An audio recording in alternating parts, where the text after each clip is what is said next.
Hi hello నమస్తే, welcome to my YouTube channel. ఈరోజు అయితే మీకు ఒక మంచి చెట్టును పరిచయం చేయబోతున్నా. ఆ చెట్టు వచ్చేది ఏందనుకుంటున్నారు? తలక పోసుకుంటాం కదా, చిన్నప్పటి నుంచి కుంకుడుగాయలు అంటాం కదా, కుంకుడుగాయ చెట్లు. కుంకుడుగాయలు మామూలుగా ఎండిన తర్వాత వాటిని నీళ్ళలో నానబెట్టి ఆ రసం నెత్తిన పోసుకుంటే బుజురు వస్తుంది, మురికిపోతుంది, దారుణంగా ఉంటుంది, చాలా మంట పుట్టుది, కళ్ళు కూడా దొబ్బేమన్నట్టు ఉంటుంది అనమాట.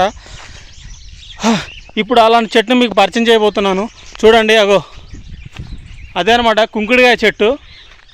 చూపిస్తా చూడండి. ప్రస్తుతం అయితే చిన్న చిన్న పిందెలు ఉన్నాయి, ఇవన్నీ కూడా కుంకిడి చెట్టు.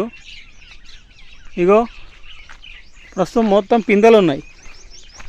ఇగో చూడు, చిన్నగా పిందెలు ఉన్నాయి అనమాట. ఇవన్నీ పిందెలే, కనిపించేవి అన్నీ పిందెలు అనమాట. ఇవన్నీ పెద్దగా అయిన తర్వాత ఇవి కోసేసి ఎండబెడతారు. ఎండలో ఎండబెట్టిన తర్వాత మళ్ళా వాటిని ఏం చేస్తారు, మంచిగా నీట్గా చేసేసి ఆకులు అలమలు తీసేసి మామూలుగా సిటీస్ కానీ లేకుంటే వాళ్ళ అమ్మేస్తారు అనమాట. అవి వాటిని కూడా కంపెనీలలో కూడా కొన్ని ఏమంటారు షాంపూలలో కూడా యూజ్ చేస్తారు వీటిని.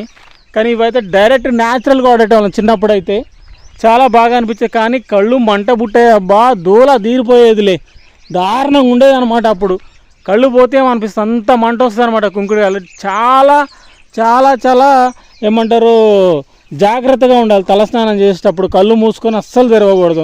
నోట్లో పోతే చేదు వస్తుంది, కళ్ళలో పోతే మంట వస్తుంది. నోట్లో పోతే చేదు వస్తుంది, కళ్ళలో పోతే మంట వస్తుంది. దూర తీరిపోతుంది అనమాట, అంత దారుణంగా ఉంటుంది. ఇప్పుడు షాంపూలో అయితే కళ్ళలో పోలే కానీ జాగ్రత్తగా ఉంటాం, కానీ ఆ టైంలో అట్లా అవి బాగా మంట వచ్చాయి. చాలా సంవత్సరాలు అవుతుంది కుంకుడుకాయతో తలస్నానం చేయక. ఈ ఫ్యాషన్ టైం వచ్చిన తర్వాత అంతా రకరకాల షాంపూలు కదా. సో ఇది కుంకుడుకాయ చెట్టు, చూసారు కదా ఎలా ఉందో.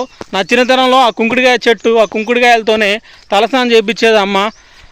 చాలా బాగా అనిపించేది. ఇప్పుడు అవన్నీ పోయినాయి, అన్ని షాంపూలతోనే కదా మొత్తం వరకు. మీకు తెలియదు కాదు, పల్లెటూరులోనే చాలామంది వాడుతున్నారు, కొంతమంది వాడట్లేదు, షాంపూలో యూజ్ చేస్తున్నారు మ్యాక్సిమం.